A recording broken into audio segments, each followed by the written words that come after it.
वो कभी अंतर्मुख होते ही नहीं। माताजी सुनती रहते हैं और पिताजी कहते रहते हैं और पिताजी की आज्ञा का पालन माताजी करती रहती है। ये है पूरी दुनिया का सिस्टम। पर इधर किसी का ध्यान ही नहीं जाता, केवल राम में दोष देखेंगे, हाँ सीता को खराब बताएंगे। तो रात को बातचीत हुई तो बातचीत में ये फैसला हुआ कि जनता दुखी नहीं होनी चाहिए। अगर जनता में देखो कैसे राजा हुआ करते थे, हैं जनता में अगर भ्रम है तो जनता में यदि एक आदमी भी दुखी है तो तुम अच्छे जो है राजा नहीं हो। हाँ सीता जी ने कहा राम जी से कि आप राजा नहीं हो, अच्छे राजा नहीं हो। तो उपाय क्या है? उपाय बता दिया कि हमको थोड़ी फिर से जो है जंगलात देखने की इच्छा हो रही है, तो हाँ हमको दिखा दो। ये सब राजीबाजी है, लेकिन इस राजीबाजी का कहीं रामचरितमानस में या वाल्मीकि रामायण में जिक्र नहीं किया गया। लेकिन जिन संतों ने आत्म साक्षात्कार किया है उनसे पूछो, कभी चेतन की चेतना अलग हुई है? कभी नहीं अलग हुई। वहां पर जो कहा गया है देखो, वो भी रहस्य की बात है। जब लग करो निशाचर नासा, तब लग करो अग्नि में बासा। अब अग्नि में एक आध जो है माता जी को बुला लो, चलो हम अपनी धर्मपत्नी को बुला लेते, पूछेंगे आग में कूदने को तैयार हो? तो वे कैसे हो गई तैयार? इन बातों के रहस्य को कोई समझने नहीं चाहता। अग्नि नाम ज्ञान का है। अब राम जी यहाँ कह रहे हैं सीता जी से कि जब तक जो है अपन को लीला करना है तब तक ज्ञान में प्रतिष्ठित हो जाओ। हाँ, अज्ञान जन्य कोई कार्य अपने शरीरों के द्वारा होना नहीं चाहिए, ये कह रहे हैं। ज्ञान में स्थिर रहो। अब ज्ञान में तुम स्थिर रहोगे तो तुम कोई खराब काम कर ही नहीं सकते। दुनिया चाहे जितना तुम्हारे ऊपर आरोप लगाते, अगर आप ज्ञान में हो तो, और ज्ञान में नहीं हो तो खराब काम को भी अच्छा कहोगे। अपना काम किसी को खराब लगता है? नहीं लगता। एक बार किसी वकील से कह के देख लेना कि वकील साहब तुम तो चोर हो, और वही तुम्हारा नहीं बुरी तरह से जो है हालत खराब कर दे तो बात कर लें। जब हकीकत है, वकील यदि कोई है वकालत करता है तो वो चोर है, इसमें सच्चाई है। तो बड़ा मुश्किल है सच्चाई से चलना। दोनों ने सलाह की, वनवास दे दिया। लक्ष्मण जी को कहा कि तुम इनको छोड़ के आओ। अब वहां जो वार्तालाप होती है उसमें देखो रहस्य खुलता है। सीता जी बैठी हुई हैं और वहां की जो वन कन्याएं हैं वो सीता जी को घेर लेते हैं और चर्चा शुरू कर देते हैं। वो सीता जी से कह रही हैं वन कन्याएं कि हे मातेश्वरी, तुम्हारा तो कोई अन्याय नहीं था।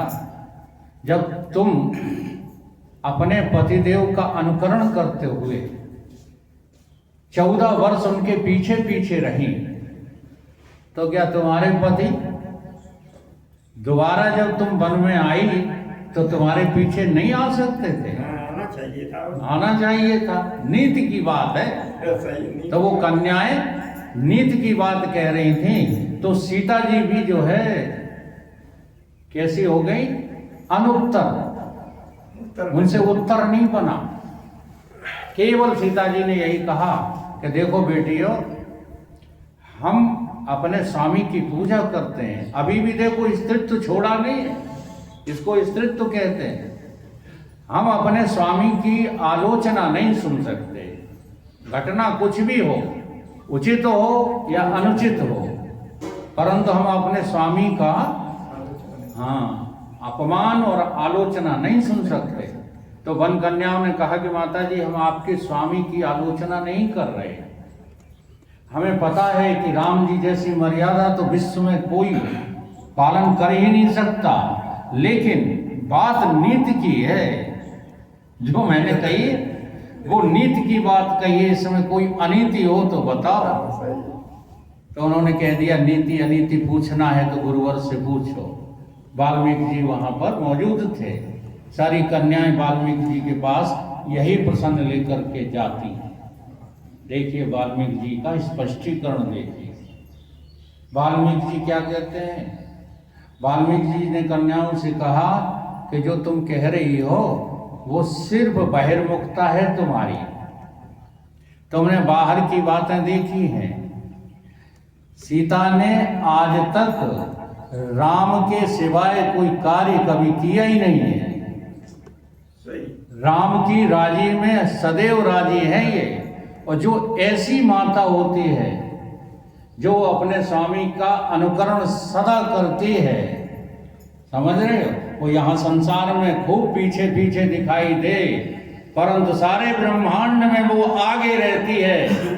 इसलिए आज देख लो, नाम पहले माता का लिया जाता है कि भगवान का? हाँ?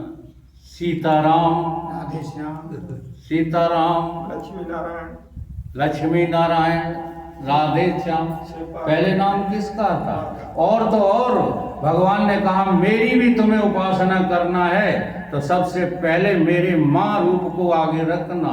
त्वमेव माता, त्वमेव माता। पहले माता फिर पिता। सारे ब्रह्मांड में छा गई है कौन? ये अधिष्ठाता दुर्गा देवी। इसको देवी कहो, इसकी पूजा करो। और इसकी पूजा कहीं बाहर से तो होती नहीं है, ये अपने आप में ही होती है। और थोड़ी सी बात जो है वेदांत की बता दूं। वेदांती लोगों को अगर ये साधना करनी है तो अपने जो है चक्र, सातों चक्रों को जगाने की जो प्रक्रिया है वही माताओं की अलग अलग नामकरण संस्कार है, और कुछ नहीं है। मूलाधार चक्र से लेकर के स्वाधिष्ठान चक्र, मणिपुर चक्र, अनाहत चक्र, विशुद्ध चक्र, आज्ञा चक्र, सहस्त्र सार तक पहुंचने की प्रक्रिया में ये माता जी ही तुम्हें सहायता करेंगे। अगर तुम जो है माँ की उपासना नहीं करना जानते हो तो चक्रों का भेदन कभी आप कर नहीं पाओगे। तो हर साधना में प्राथमिकता किसकी है? देवी मैया की है। तो केवल 9 दुर्गों में ही नहीं, केवल चैत्र के महीने में, क्वार के महीने में ही नहीं, हर समय ये 9 देवी, ये नवरात्रि हमारे हृदय में जो है जम जाना चाहिए, क्योंकि इन्हीं का तो सब खेल है। सारे संसार में कोई कार्यरत है तो कौन है? यही जो है सीता जी।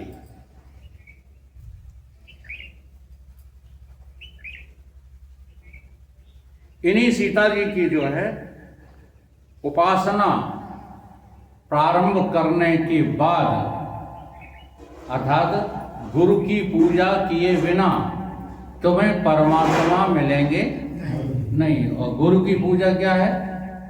देवी माँ की पूजा। माता पिता की पूजा क्या है? देवी माँ की पूजा। अतिथियों की पूजा क्या है?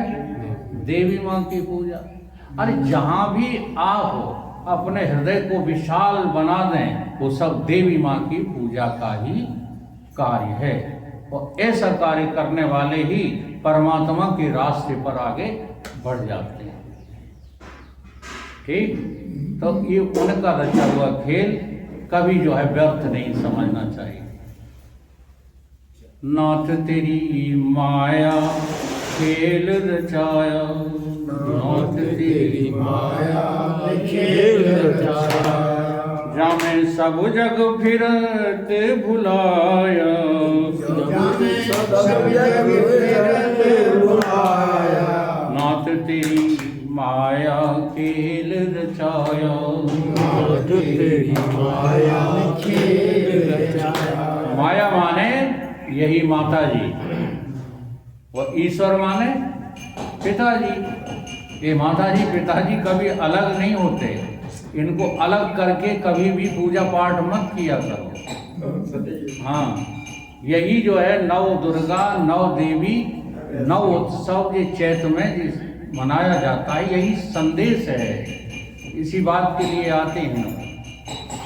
नाथ तेरी माया जाल बिछाया, नाथ तेरी माया जाल बिछाया, जामे सब जग फिरत भुलाया, जामे सब जगत फिरत भुलाया। नाथ तेरी माया जाल बिछाया, नाथ तेरी माया जाल बिछाया।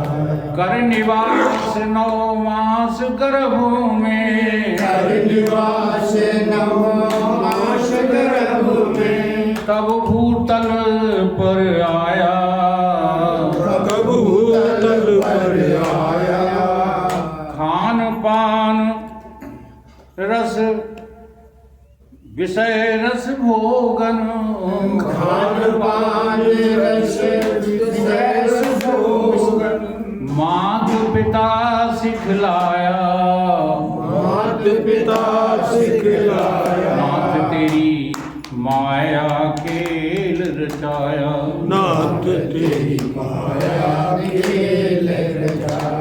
जामे सब जग फिरत बुलाया, जामे सब जग फिरत बुलाया। नाथ तेरी माया जाल बिछाया, नाथ तेरी माया जाल बिछाया। घर में सुंदर नारी मनोहर, घर में सुंदर नारी मनोहर, एक देख ललचाया, एक देख ललचाया।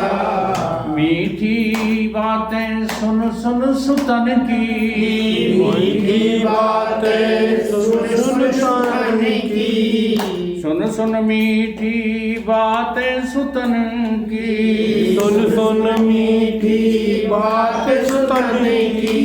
मोह पास में फंसाया, मोह पास में फंसाया।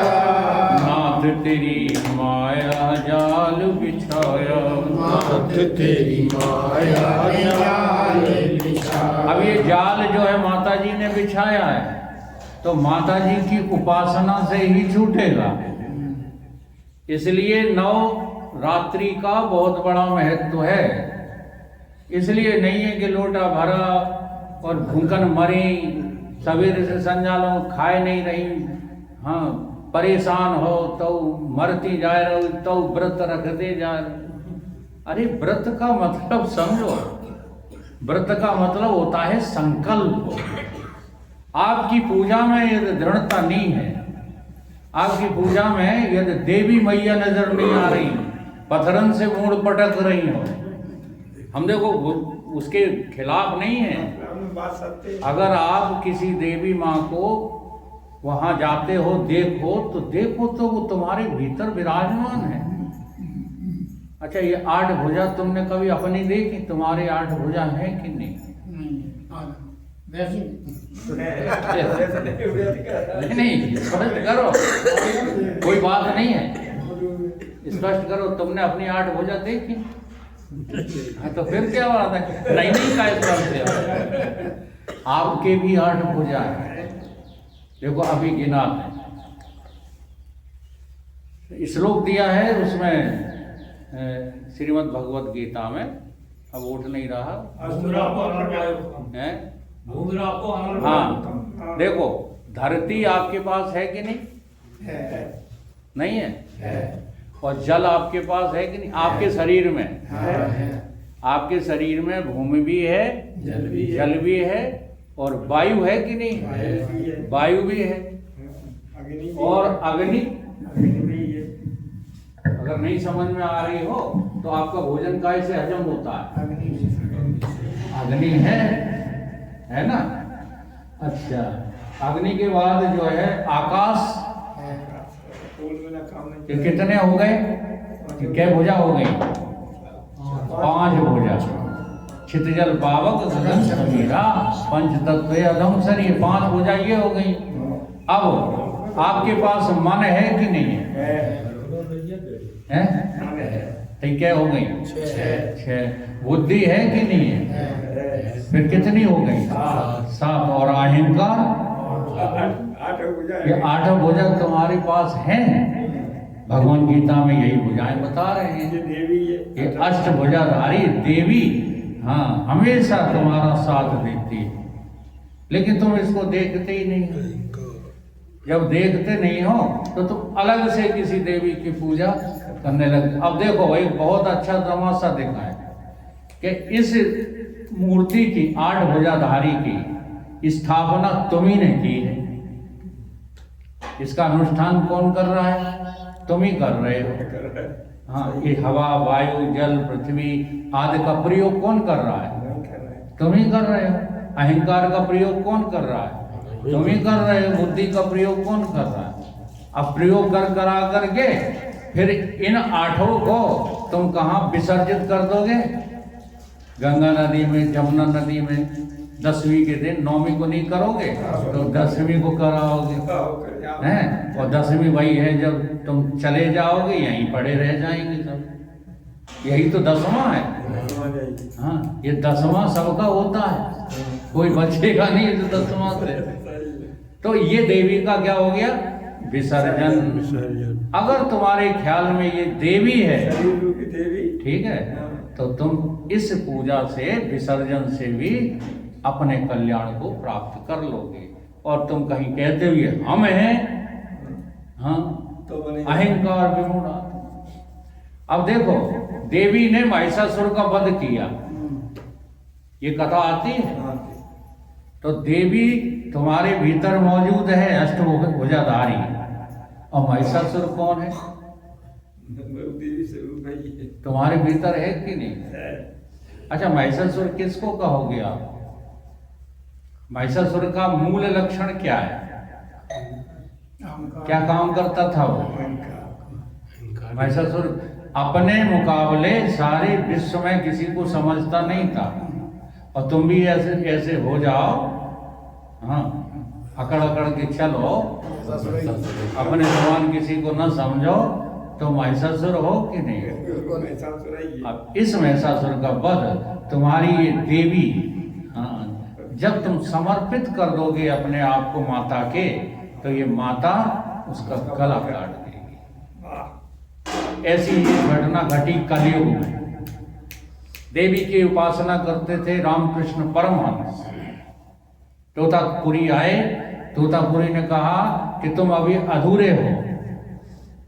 तो उनको सपना दिया था देवी ने कि तोतापुरी संत आए तो उनको वापस मत करना, उनको सदगुरु का स्थान देना। तो वो बात उनको याद थी। तो कहने लगे कि तो हम पूरे कब होंगे? तो बोले ये लो तलवार, और जो देवी आती है ना तुम्हारे पास, उसकी गर्दन उड़ा दो। जब तुम उसको गर्दन उड़ा दोगे, मार डालोगे, सो ही तुम्हारा कल्याण हो जाएगा। तो बड़े चक्कर में आ गए। जिसकी जिंदगी भर उपासना की, आज उसको मारना पड़ रहा। तो सही बात है, सारा जीवन माता की पूजा करो, माता के भरोसे रहो, और जब संसार को छोड़ करके चल दो तो माता जी से हाथ जोड़ लो कि आज से हमारा तुम्हारा रिश्ता खत्म। तुम्हारे लिए तुम मर गई, हमारे लिए हम मर गए। अब तो हम अपने पिता की गोद में बैठ रहे हैं, और उसी का नाम है ईश्वर साक्षात्कार। आई बात कुछ समझ? हाँ, ये देवी की गर्दन वही काट सकता है जो अपने जीवन में देवी का पुजारी रहा है। जो देवी की पूजा करना नहीं जानते, वो देवी की गर्दन यानी प्रकृति का पिंड छुड़ाना आसान काम नहीं है। नहीं, राम तेरी माया जाल बिछाया, राम तेरी माया ने जाल बिछाया, जामे सब जग फिरत भुलाया, जामे सब जग फिरत भुलाया, माख तेरी माया जाल बिछाया, माया ने जाल बिछाया। ग्रह काजन में निस दिन फिरते, ग्रह काजन में निस दिन फिरते, सकलो जन्म गमाया, सकलो जन्म गमाया।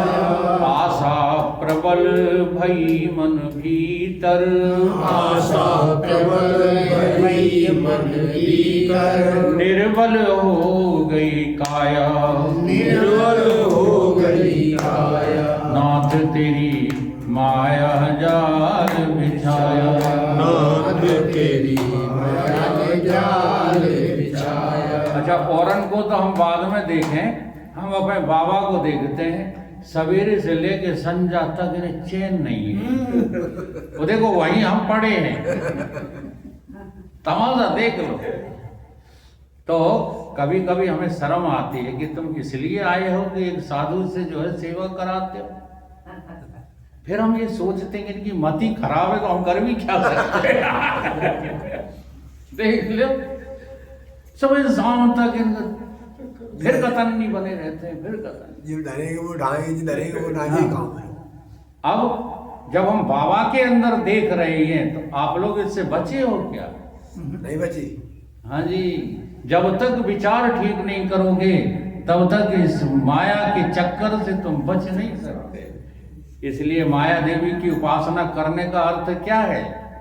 उसकी शरण में हो जाओ, कह दो देवी मैया जो कुछ करो तो तुम करो, हमें कुछ लेना देना नहीं है। हमारे पास तो यही कला है, लेकिन जब ये कला आ जाती है तो उसका एक दोष भी बता दें, ये सारी दुनिया तुम्हारी विरोधी हो जाएगी। जी हाँ, दुनिया वाले तुमको कायर कहेंगे, दुनिया वाले तुमको बहुत बुरा बुरा कहेंगे। अब दुनिया वालों से सलाह रखना है या दुनिया बनाने वाले से, ये तुम जो फैसला करो। तो बस हमारी तो दोस्ती दुनिया बनाने वाले से हो गई है, हमें इस दुनिया की परवाह नहीं है, चाहे कोई चाहे कुछ कहते रहो। ग्रह काजन में निस दिन फिरते, सकलो जन्म गवायो, सकलो जन्म गवायो। आशा प्रबल भई मन भीतर, आशा प्रबल भई मन भीतर। निर्बल हो गई काया, निर्बल हो गई काया। नाथ तेरी माया जाल बिछाया, नाथ तेरी माया ने जाल बिछाया। जाम सब जग फिरत भुलाया, माया ने सब जग फिरत बुलाया। नाथ तेरी माया जाल बिछाया। नाथ तेरी माया ने जाल बिछाया। पुण्य पाप संचय कर पुन पुन, पुण्य पाप संचय कर पुन पुन। नरक स्वर्ग भटकाया, नरक स्वर्ग भटकाया। ब्रह्मानंद कृपा बिन गुरु की, ब्रह्मानंद कृपा बिन गुरु की। मोक्ष कोई नहीं पाया, मोक्ष कोई नहीं पाया। नाथ तेरी माया जाल बिछाया, नाथ तेरी माया ने जाल बिछाया। जाम सब जग फिरत बुलाया, माया ने सब जग फिरत बुलाया। नाथ तेरी माया जाल बिछाया। नाथ तेरी माया ने जाल बिछाया। अच्छा, अगर जो है इस माया से बचना है, इसके जाल में नहीं फंसना है, तो फिर क्या करना चाहिए?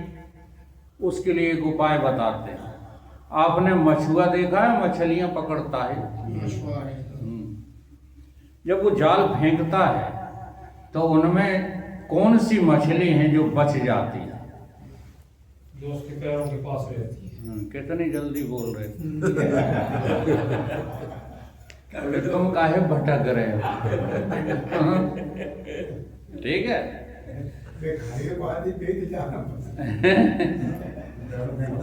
तो किसकी शरण में आना है? मछुआरे की शरण में आना है। मछलियां पकड़ने, जिसने जाल बिछाया है उसी की शरण में रहने से ही हमारा कल्याण होगा। बोलिए गुरु भगवान की जय।